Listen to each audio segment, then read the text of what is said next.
Hello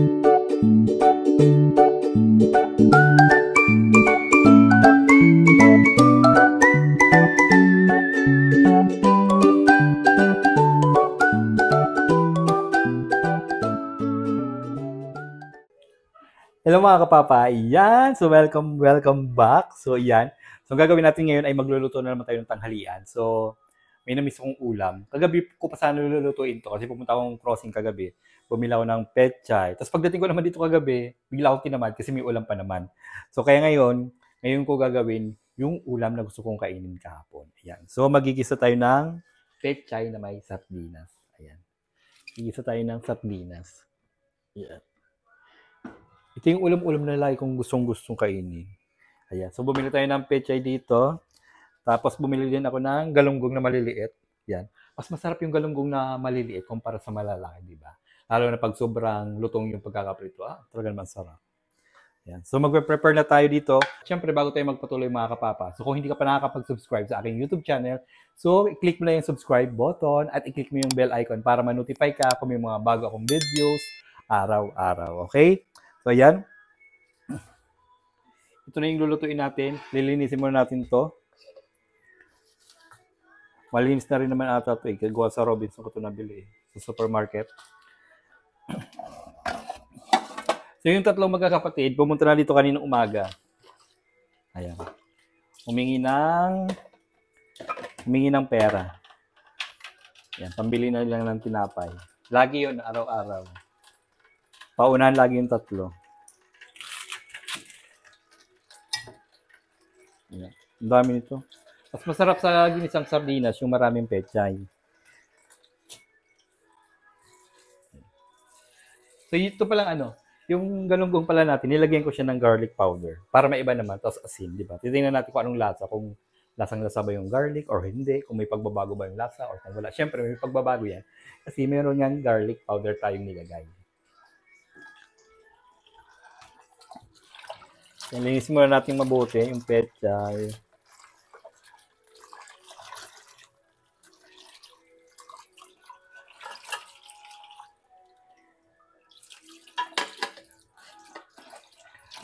Ayan.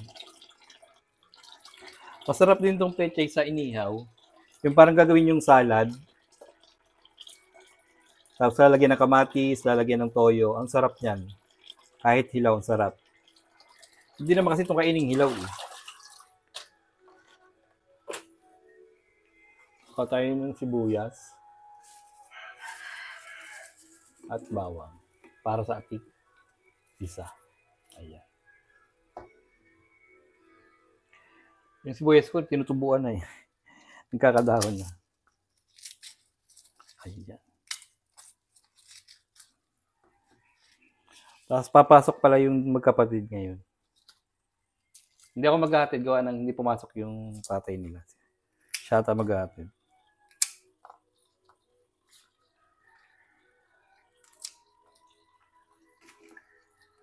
Dagdagan natin yung sibuyas.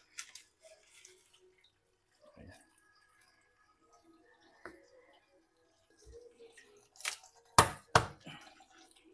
So, ang gagawin ko pala is nagigisang sardinas, tapos galunggong. Tapos magsasangag ako. Kasi yung nabili ko kahapon na bigas doon sa tindahan.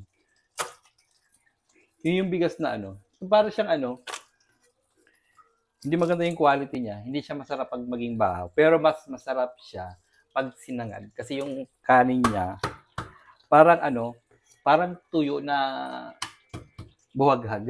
Ganun yung texture niya. Pangit kainin pag bahaw, pero pag sinangag mo, masarap. So, inuubo pa rin ako. You'll be safe.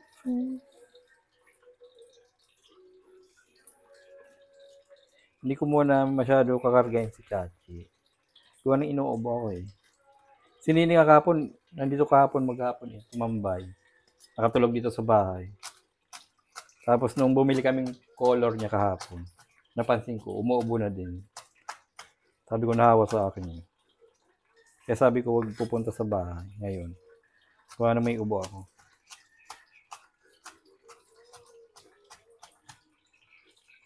Ayan. Meron na tayo ditong bawang, sibuyas naman.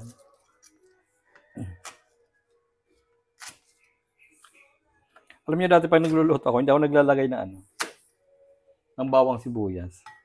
Kasi hindi ako nakain ng bawang sibuyas. Nung medyo pa ko. Siguro mga high school ako ata, no? High school or elementary. Kasi hindi ako nakain. Pag nagluluto ako, hindi ako naglalagay ng bawang sibuyas.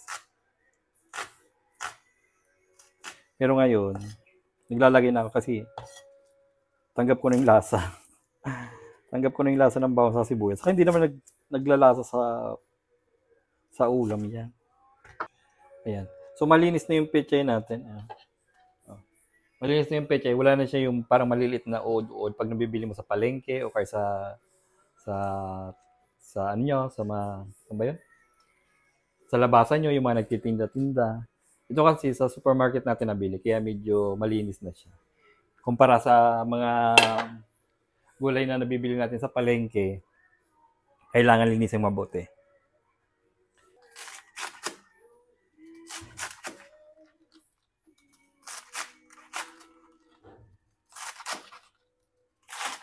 Ayan, tamang gayat lang. May iba hindi nakain ng sardinas. Kasi may iba kasing brand ng sardinas na hindi masarap. Tapos yung parang sobrang langsa. May nakain ako dati nung sardinas. Nakalimutan ko yung brand. Tapos simula nun, hindi ko na tinikman yung brand na yun. May kamatis pa pala tayo. Ito.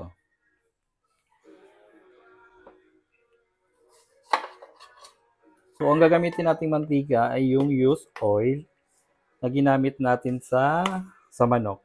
Ayan. Pwede kang gumamit ng panggisang mantika na used oil basta galing sa karne. Wag lang sa isda. Kasi pag sa isda, masyado malangsa. Ayan. Pag sa karne, wala siyang problema. Basta galing sa karne yung used oil na gagamit mong panggisa. Ayan, tama na yan. Yan, di ba kutsara gamit ko? Sabi ko sa inyo, hindi ako nagamit ng sandok pa nagluluto. Huwag kang bababa.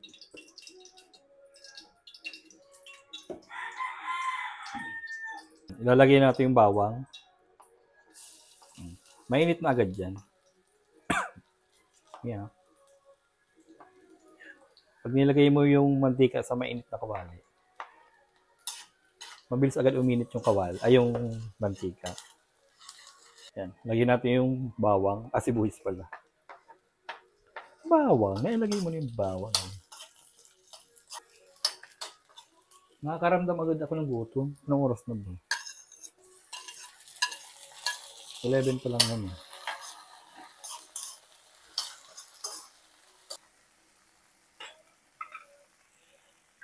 Ilagay natin yung sardinas.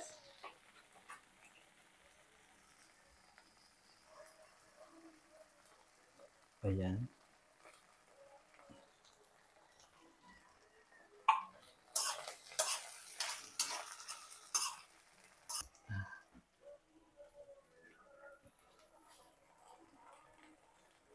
Ayan. Lalagyan natin siya ng mainit na tubig kasi para makuha yung natitirang sauce.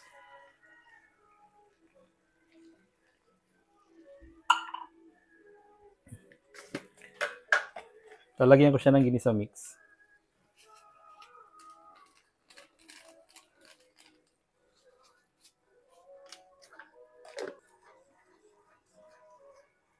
So, lagyan natin yung pechay. Ayan. Sarap nito, guys. Marami, sarap nito.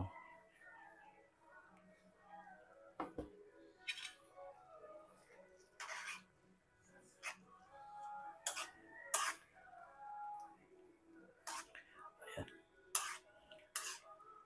Medyo ko lang yung sabaw. Dagdagan pa natin. Ayan. Okay na yung ganyan.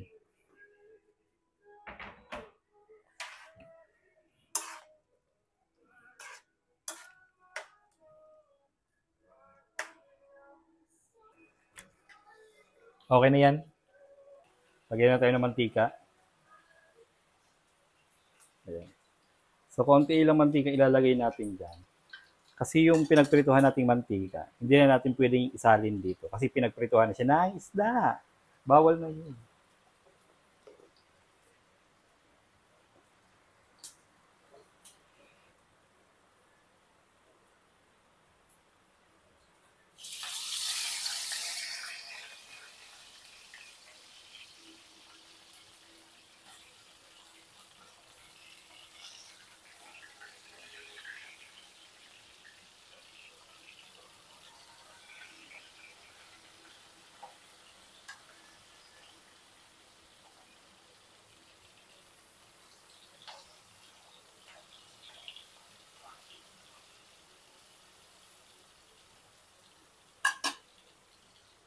Yan, okay na.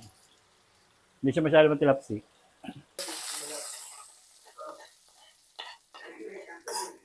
Hindi ko na tinanggal yung ano ng ano dito, yung pinagprituhan. Ito kasi yung yung mga sunog-sunog ng isda. Masarap din to sa salangan. Pero tanggalin natin yung iba. Ayan.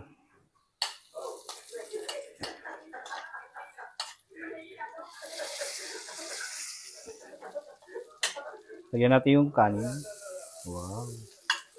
O diba? Buhagag na buhagag.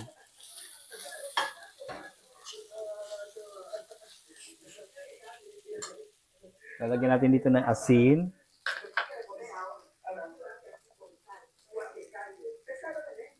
Lagyan konting ano, ginisa.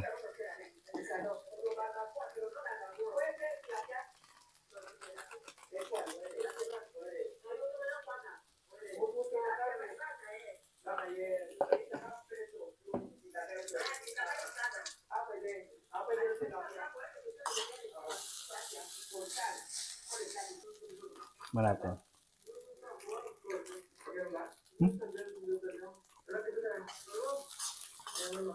Sarap eh. Sabi nga, ganito masarap na ano eh. Na texture na kanin na isang hag. Sarap. Kain na na. Hello mga kapapa. So tara, kain na tayo. So, luto na yung ating ginisang sardinas na may pechay. So, hindi pumunta yung mga bata. Siguro ba pumasok. Ayan. Pritong galunggong. Yung suka pala nakalimutan. Ayan.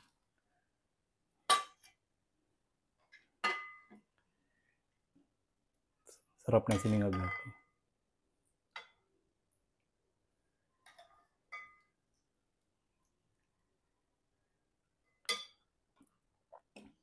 Takpan pa natin para hindi masyado lumabig. Yung suka, nakalimutan ko.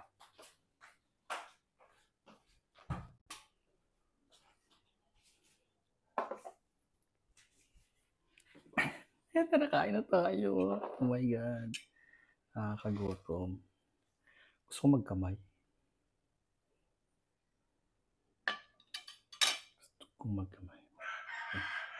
Gusto ko yung galunggong yung maliit lang. Yun, yung nakapasok na naman nilangaw. Nakabukas kasi yung screen sa likod eh. Mamaya patay ka sa akin. Palisin muna natin langaw. Nababother. I was bothering.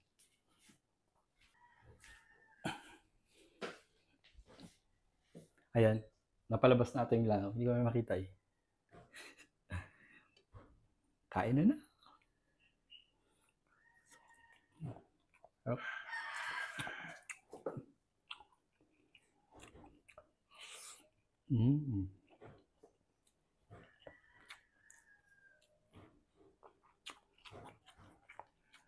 Yung siningag para yung kinain ako dyan sa ano.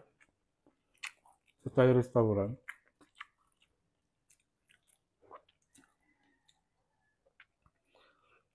Ganito yung texture niya. Sarap.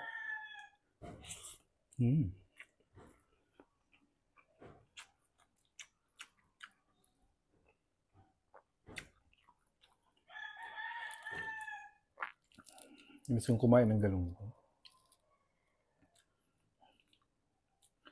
Siguro ilang buwan din ako hindi nakakain ng galunggong.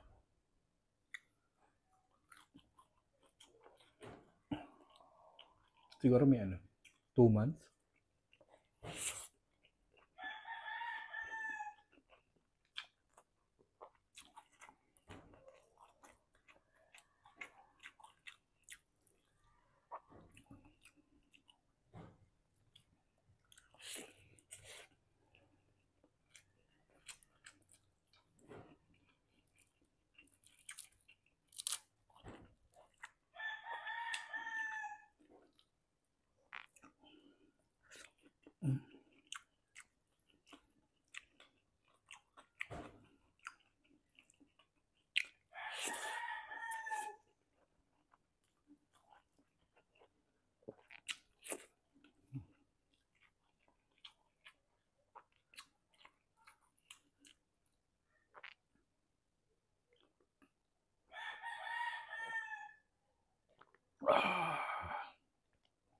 Sarap.